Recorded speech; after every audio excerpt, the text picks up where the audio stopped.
Saudara, kedua kalinya pimpinan KPK menjadi tersangka. 2009 silam, Ketua KPK saat itu Antasari Azhar dinyatakan bersalah atas kasus pembunuhan Nasaruddin Zulkarnain.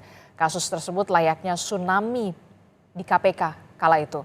Dan kini, saudara, Ketua KPK Firly Bahuri menjadi tersangka atas dugaan pemerasan terhadap mantan Menteri Pertanian Syahrul Yassin Limpo. Mengapa pimpinan Komisi Anti Rasuah lagi-lagi tersandung kasus hukum? Kami bahas bersama dengan Wakil Ketua KPK periode Desember 2007 hingga 2011, Bapak Muhammad Yassin. Assalamualaikum, Pak Yassin. Waalaikumsalam, Mbak Disti.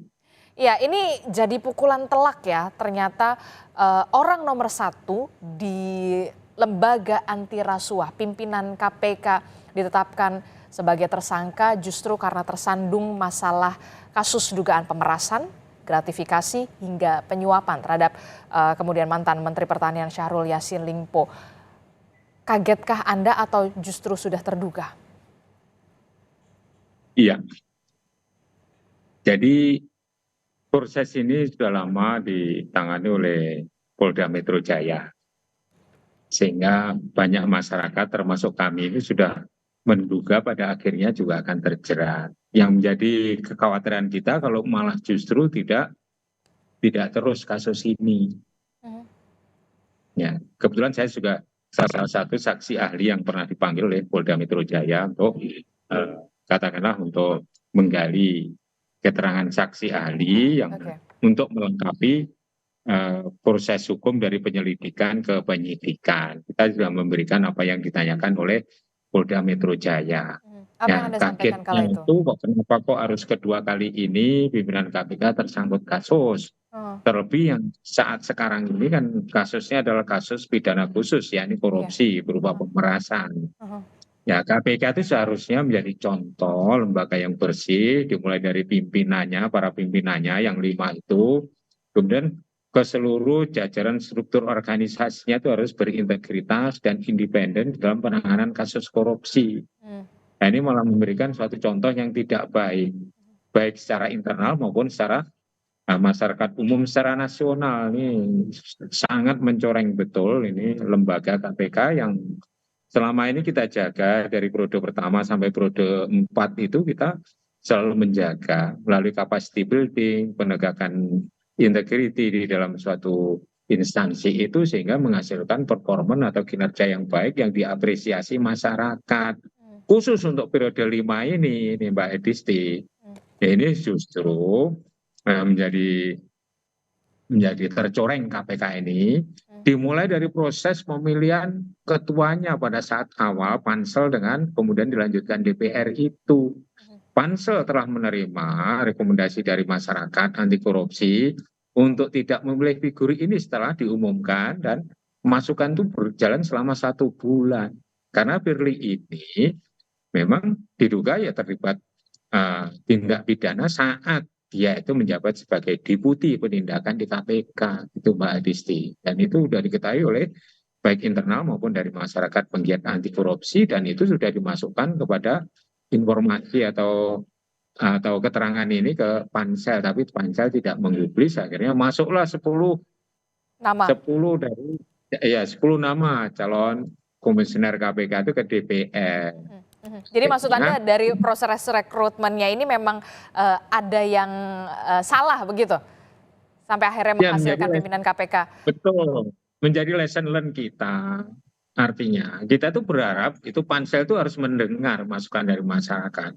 Undang-undangnya itu menyebutkan setelah nama-nama itu masuk pendaftar itu ke KPK, ke pansel, kemudian pansel mengumumkan nama-nama itu dan mengundang partisipasi seluruh masyarakat Indonesia yang mengetahui rekam jejak dari yang tercantum sebagai pendaftar itu.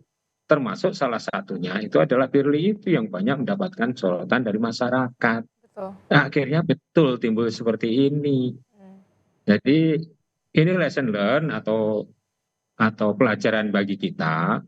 Pansel itu kalau merekrut ya harus independen, jangan misalnya atas nasihat orang Firly itu tetap dipasang di situ sampai masuk pada 10 nama yang masuk di DPR itu. DPR pun malah memilih sebagai ketua. Di antara 10 ini katakanlah terbaik semua. ya asumsinya quote and quote ya, kecuali Firly. Oke. Nah, kemudian malah dipilih menjadi ketua KPK. Ini kan sangat ironis sekali. Oke. Begitu. Oke, jadi bisa dikatakan ini menjadi nama KPK, lembaga anti rasuah yang seharusnya benar-benar bersih dari soal kasus korupsi, kemudian pemerasan, gratifikasi, justru kemudian pimpinan KPK orang nomor satu yang ada di KPK justru terjerat dugaan kasus pemerasan, gratifikasi hingga penyuapan. Nah, Anda melihat ini peran Dewan Pengawas KPK seperti apa ketika seharusnya ini sudah bergulir di kepolisian? Apakah Anda melihat tidak ada gerak cepat dari Dewan Pengawas KPK untuk menonaktifkan atau memberhentikan pada saat agar fokus kemudian Firly Bahuri ini berproses dulu di kepolisian? Jadi sebenarnya sudah menjadi catatan masyarakat ya, bahwa Dewas ini telah melakukan suatu ya mereduksi substansi kasus yang itu gratifikasi, hukumannya hanya hukuman berat berupa potongan 40% atau 60% dari gaji pokok. Kasus Lili Piantuli itu, ini kita akan mengevaluasi Dewas. Dan juga untuk kasus Firly ini terlambat, dia tidak memeriksa. Seharusnya ini malah menjadikan. Jadi Anda melihat ada keterlambatan di sini dari Dewan Pengawas KPK?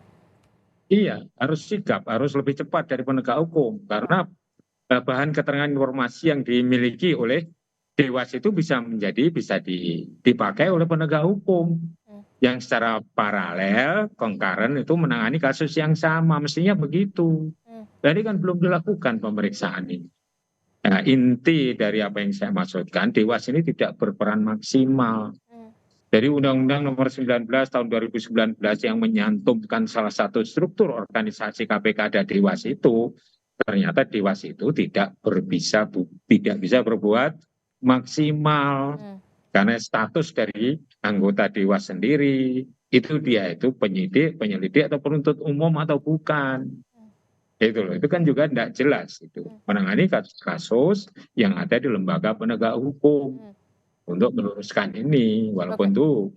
Oke, Ya, setelah etik. kemudian Firly Bahuri ini ditetapkan sebagai tersangka oleh polisi atas dugaan pemerasan, penyuapan dan juga menerima penyuapan dan juga gratifikasi, mundur ataukah memang diberhentikan? Kalau sesuai dengan pasal 32 Undang-Undang 19 tahun 2019, kemudian ayat 2-nya itu apabila pimpinan KPK yaitu tersangka, maka mereka harus berhenti sementara dari jabatannya. Yang memberhentikan sementara dari jabatan itu adanya di ayat 4, itu adalah presiden. Maka dengan hari ini atau mulai dari malam tadi itu sudah tersangka, maka itu saya kira dari staf kepresidenan sudah mengkonsep untuk surat untuk memberhentikan Firly Bahuri itu. Oke, Ini masyarakat melihat nih sejauh mana kecepatan dari staf kepresidenan itu untuk mengkonsep surat itu dan kemudian ditandatangani presiden sehingga proses hukumnya berjalan lancar, tidak menciderai rasa keadilan masyarakat. Begitu Mbak Oke, jadi menurut aturan ketika pimpinan KPK ini tersandung kasus di kepolisian, ini harus diberhentikan secara langsung oleh presiden, begitu ya? Ya. Masalah penggantinya itu. Penggantinya itu bagaimana? Apakah wakil ketua KPK atau seperti apa nantinya? Jadi judgement-nya itu ada di presiden. Jadi judgement itu yang saya maksudkan adalah pemilihan pimpinan KPK berikutnya itu hanya kurang 6 bulan lagi. Apakah efektif harus menunjuk seseorang yang mungkin tidak familiar dengan kerja KPK, milieu, lingkungan budaya kerja KPK serta moral dan etika KPK kan tidak langsung bisa menyesuaikan. Walaupun di dalam undang-undang itu ada aturan penggantian pimpinan KPK itu dari 10 nama yang sudah masuk ke DPR yang tidak lulus dan nilainya itu ada di situ, mereka akan diambil dimasukkan sebagai penggantinya sementara atau sebagai pengganti tetap seperti Pak Tanah gitu ya. Itu kan juga Johannes Tanak. Itu kan juga diambil dari nomor urut di saat Lili Piantuli mengundurkan diri. Nah ini apakah mekanisme sama dengan itu? Menimbang waktu pembeliannya itu sudah dekat, kurang 6 bulan. Juni itu sudah mulai untuk perhelatan penerimaan komisioner KPK untuk Ya. periode yang ke-6. Aha. Jadi kalau hanya singkat diisi dengan orang-orang nanti yang bermasalah, menimbulkan masalah baru, kan tidak lucu. Jadi Begitu. seharusnya menurut Anda? Seharusnya ya seperti kami dulu, tinggal 2 orang, saya dengan Haryono, namanya Pak Haryono itu. Ya tetap melaksanakan tugas secara kolektif kolegial 2 orang itu, apabila ada Melaksanakan yang tugas. waktunya tersangka ya kamilah yang menandatangani. Mhm. Jadi ini kan lebih banyak, malah 4 orang kan sekarang yang tersisa. Iya. Sebenarnya dihandle sampai akhir masa tugas KPK, 4 wakil ketua KPK itu kan sebagai pimpinan KPK, itu bisa menggantikan pelaksanaan tugas dan fungsi KPK. Begitu Pak Edis dan Mbak Edisti. Oke, Tidak harus memulai yang baru, memilih yang nanti baru timbul begitu ya? masalah lagi, Oke, jadi timbul hiruk pikuk yang baru, nanti kan masyarakat menjadi tidak percaya terhadap KPK ini. Jadi oke, ini saatnya untuk memulihkan KPK menjadi lembaga yang berintegritas, kembali kepada masa-masa sebelumnya. oke, Syukur kalau undang-undangnya juga kembali ke Undang-Undang 30. Karena Undang-Undang 19 ini ternyata menjadikan KPK ini tidak independen, tidak profesional, oke. dewasnya juga tidak berfungsi maksimal. Gitu Mbak Disti gitu. Oke, itu tentu saja kita harapkan ada bersih-bersih secara komprehensif di internal Betul, KPK, kemudian jangan betul. sampai nama KPK ini tercoreng dan juga mengalami apa ya, bisa dikatakan degradasi kepercayaan dari publik Ya, betul. setelah pimpinan KPK ini ditetapkan sebagai tersangka dugaan pemerasan, gratifikasi, penyuapan mantan Menteri Pertanian Syahrul Yassin Limpo yang memang seharusnya lembaga anti rasuah ini benar-benar bersih dari itu semua. Terima kasih Ya, terima kasih. Pak Yassin telah bergabung bersama kami. Sehat-sehat selalu. Assalamualaikum. Ya, amin. Waalaikumsalam.